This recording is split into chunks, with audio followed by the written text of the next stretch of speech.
याबाबत सविस्तर माहिती अशी की दिनांक 7 डिसेंबर रोजी नगरच्या वैभव घोरपडे यांची पल्सर गाडी चोरीला गेल्याची फिर्याद दाखल करण्यात आली होती।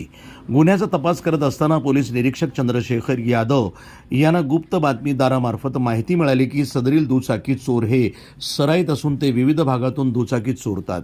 ते सराईत नेवासा भागात सापडतील अशी माहिती मिळाली।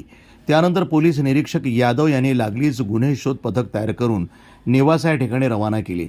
या पथकानं 3 दिवस सूक्ष्म तपास करून त्या ठिकाणाहून अमित अशोक नगरे आणि धनाजी ज्ञानदेव कुचेकर दोन्ही राहणार नेवासा फाटा तालुका नेवासा जिल्हा अहमदनगर या दोघांना ताब्यात घेतले। त्यांनी चोरी केलेल्या दुचाकीबाबत माहिती विचारली, मात्र त्यांनी प्रथम उडवाउडवीची उत्तरं दिली। खोटी माहिती देऊन तपासाची दिशाभूल केली।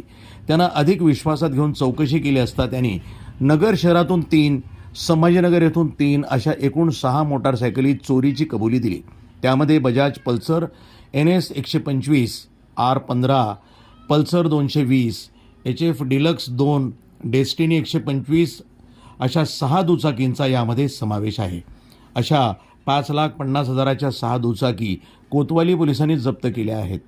या दुचाकी वैभव अनिल घोरपडे राहणार बांबू गल्ली नगर, अदनान मनसूर शेख राहणार झेंडी गेट अहमदनगर, सचिन साहेबराव जोगदंडे राहणार छत्रपती संभाजीनगर, रामदास रांजणे राहणार संभाजीनगर, मिठू श्रीपाद वाल्लेकर राहणार इस्लामपूर अहमदनगर यांच्या असून एका वाहनाच्या मालकाचं शोध घेणं सुरू आहे। NTV news Marathi, Ahmednagar.